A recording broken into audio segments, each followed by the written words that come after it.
दोस्तों, बहुत सारी कहानियाँ हमारे दिल को बहुत गहराई से छू जाती हैं। आज एक कहानी जो मैंने कहीं पढ़ी थी, आप सब के लिए, एक प्यारे से कुत्ते और उसके छोटे से प्यारे दोस्त की। उस कुत्ते ने बहुत अनमोल शिक्षा दी हम सब के लिए।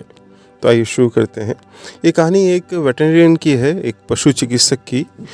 कहानी उसकी है और आवाज़ मेरी है। मैं हूँ अपने गांव में एकमात्र पशु चिकित्सक, इसलिए अनगिनत पशु मेरे हाथों से गुजरे हैं। अनगिनत खुशियों और रुदन का साक्षी रहा हूँ मैं, क्योंकि कितनों को ठीक कर पाया और कईयों को सुई देकर चिर निद्रा में सुलाना भी पड़ा। मालिक के लिए अपना पालतू जानवर बिल्कुल बच्चे जैसा होता है। उसे हंसता खेलता देख घर खुशनुमा रहता है और उसके बिछुड़ने पर सभी सदस्यों के ऊपर महीनों मातम छाया रहता है, खासकर बच्चों पर। ऐसे एक पालतू कुत्ते की कहानी है ये। नाम था उसका बेलकर। जी हाँ, बाहर वालों के लिए। घर पर तो रॉन, उनकी पत्नी लीजा, उनके 7 साल के बेटे शैन और कुत्ते के चिकित्सक यानी मेरे लिए वो था सिर्फ बेकी।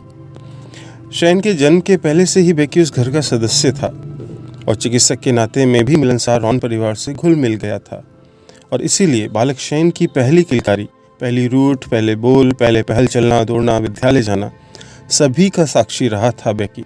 और शैन के लिए तो वो बड़ा सा कुत्ता उसका ऐसा पिछलग्गू रख वाला साथी था, जो अगर उसका बस चलता तो अपने मानव मित्र के साथ विद्यालय जाकर उसकी कक्षा में पढ़ भी आता। एक तरह से पढ़ता ही था। शैन उसे दुनिया भर की बातों के साथ साथ विद्यालय का एक एक सबक सुनाता जो था।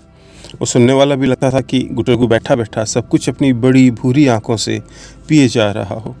सचमुच अनूठा था शैन और बेकी का रिश्ता, एकदम जुड़वा भाइयों का सा। शैन को हल्की सी हरारत होती, जुकाम से नाक बहने लगती, खेल में घुटना कोहनी छिल जाते तो चिंता झलकती बेकी की आंखों में। उधर बेकी की तबीयत जरा नरम पड़ती नहीं कि शैन फौरन आकर मेरे दरवाजे की कुंडी खटखटाता। बेकी बहुत ही उम्दा नस्ल का गबरू कुत्ता था, बड़ा दमदार, बेहद फुर्तीला, लेकिन उम्र के बढ़ने के साथ साथ उसकी ताकत घटने लगी। रोएं झड़ने लगे, हांफनी चढ़ने लगी और एज ए डॉक्टर मेरा शैन के घर जाना बढ़ने लगा और बढ़ता ही चला गया। शैन के सबसे प्यारे दोस्त के दिन नज़दीक आ रहे थे। उसकी तेजी से गिरती हालत और अंदरूनी पीड़ा का अंदाज़ा लगा। मैंने उस शाम शैन को अपनी गोदी में बिठा पुचकार कर उसे भावी का पर्दा उठाकर दिखाना चाहा। बेटे, तुम जानते ही हो कि कुत्तों की ज़िंदगी हमारी तुम्हारी ज़िंदगियों से बहुत छोटी होती है, और तुम्हारा ये बेकी तो तुमसे भी बहुत बड़ा है ना। हाँ, और अंकल, शैन ने ही मेरी बात का सिरा पकड़ते हुए कहा।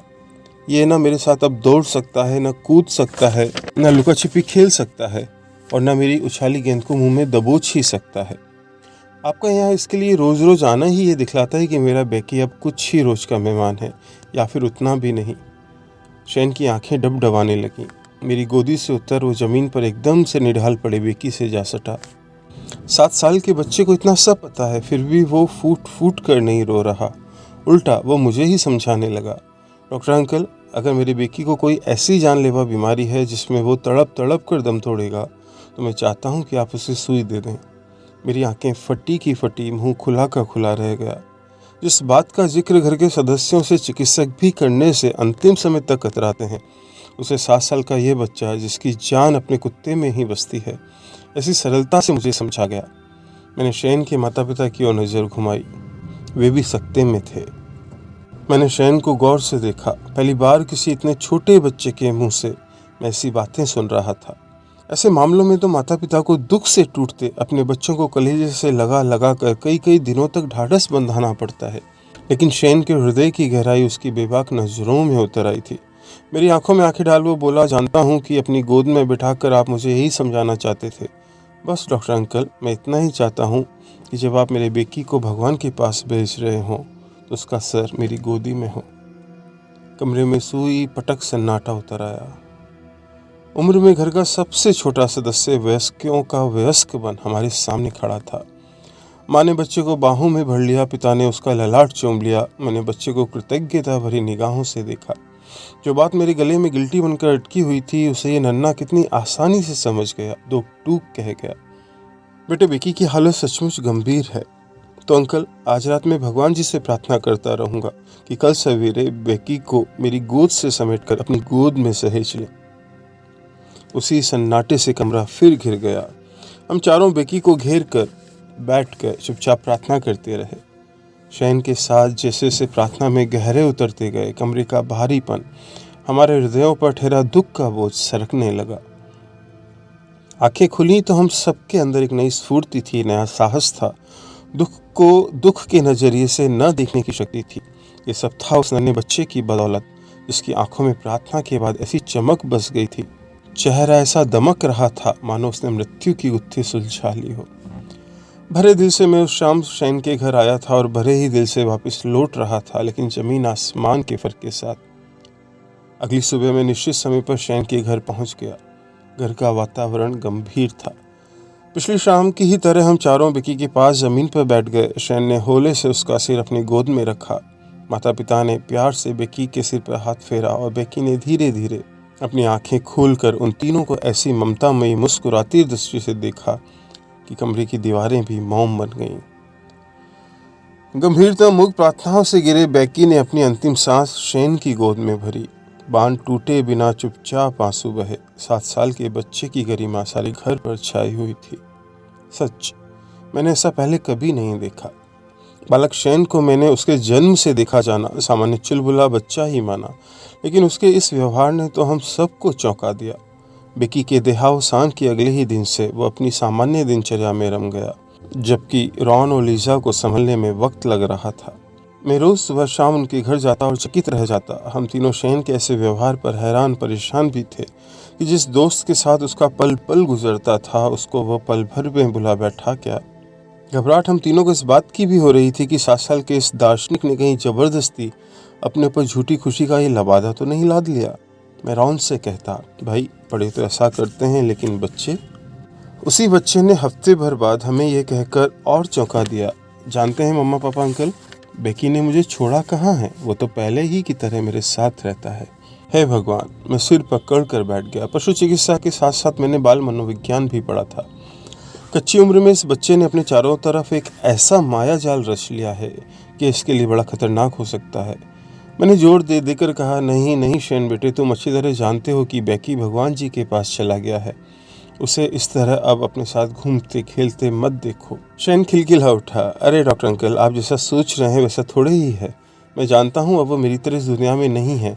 मैं उसे बाहर छू नहीं सकता, कूदते फांदते देख नहीं सकता, अपने हाथों से खिला नहीं सकता, लेकिन अपने अंदर में उससे बातें कर सकता हूँ, उसे देख सकता हूँ, महसूस कर सकता हूँ।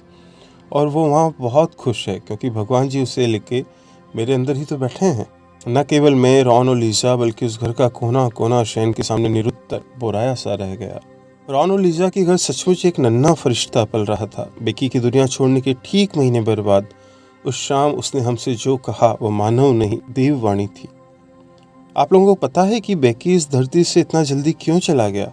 कोई इस सवाल के लिए तैयार न था। शयन ही बोलता रहा, उस रोज आपने मुझसे कहा था ना डॉक्टर अंकल कि कुत्तों की ज़िंदगी हमारी ज़िंदगी से बहुत छोटी होती है, लेकिन जानते हैं क्यों? आप जानते हैं मम्मा पापा क्यों? हम 3 क्या, किसी भी बड़ी के बूते के बाहर था इस सवाल का जवाब देना। हम बुद्ध बने बैठे थे, बैठे रहे, और उस नन्हे फरिश्ते ने जो कहा वो ये था, मनुष्य इसीलिए जन्म लेते हैं कि वो सीख सकें कि अच्छा सीधा साधा सरल जीवन कैसे बिताया जाए, जैसे हमेशा हर एक को प्यार देना, हमेशा हर एक का भला करना और ऐसी कई सारी चीज़ें सीखना। इन सब चीज़ों को सीखने के लिए उन्हें लंबी ज़िंदगी की ज़रूरत होती है, ठीक है ना? जबकि कुत्ते इन सीधी सच्ची सरल बातों को पहले से ही जानते हैं और उन्हें धरती पर बहुत सालों तक रहने की कोई ज़रूरत ही नहीं है। एक गहरी निस्तब्धता। कल मैं यही सब सोच रहा था कि अपना बेकी जितने साल हमारे साथ रहा, हमें सुखी संतुष्ट जीवन के सरल रहस्य बतला गया, वो मुझे क्या क्या नहीं सिखला गया। जब अपने लोग घर वापस आए तो हमेशा पूंछ को खुशी का पंखा बना उन्हें झलते रहो, उनके पैरों से लिपट जाओ, उनको चूमने के लिए उछल कूद मचाओ। अपनों का ऐसा स्वागत दिन भर की उनकी सारी थकान, चिड़चिड़ाहट को छू मंतर कर देगा। जब कभी कोई तुम्हें बाहर घुमाने को तैयार हो तो झपट लो उस अवसर को, ताज़ी हवा से भर लाओ अपने तन मन को, खूब कूद फांद करो, खेल के किसी भी अवसर को कभी न चुको। जब हल्की घुड़की से काम चल जाए तो भौंको मत, खुशी में नाचो, गोल गोल घूमो, दिखना तुम्हारी खुशी दूसरों को छूत की तरह लग जाएगी। खूब चाव के साथ खाओ, जैसे ही पेट भर जाए मुंह खींच लो। वफादार बनो, जो तुम हो वही बने रहो, कुछ और होने का ढोंग मत रचो। जो तुम चाहते हो अगर वो जमीन में गड़ा हो तो तब तक खोदना न छोड़ो जब तक तुम उसे पा न लो। जब किसी अपने का दिन बुरा गुजर रहा हो तो चुपचाप उससे सट कर बैठ जाओ, फिर आहिस्ता आहिस्ता उसे सहलाओ। यानी सादगी से रहो, प्रेम बांटने में कभी कोताही मत करो और सबसे गहरी सहानुभूति रखो। हमेशा मीठे बोल बोलो और सबसे बड़ी बात 100% खुश रहो। बालक फरिश्ते द्वारा सिखाए जीवन के सबसे महत्वपूर्ण पाठ के बाद इस कहानी में अब एक भी शब्द न मैं जोड़ सकता हूँ न आप। तो दोस्तों, ये थी वो कहानी जिसने मुझे तो बहुत अंदर तक प्रभावित किया। उम्मीद है आपको भी अच्छी लगी होगी। कैसे लगी कमेंट करके बताइएगा, लाइक कीजिएगा, शेयर कीजिएगा, चैनल सब्सक्राइब कीजिएगा, बेल आइकन दबाना मत भूलिएगा।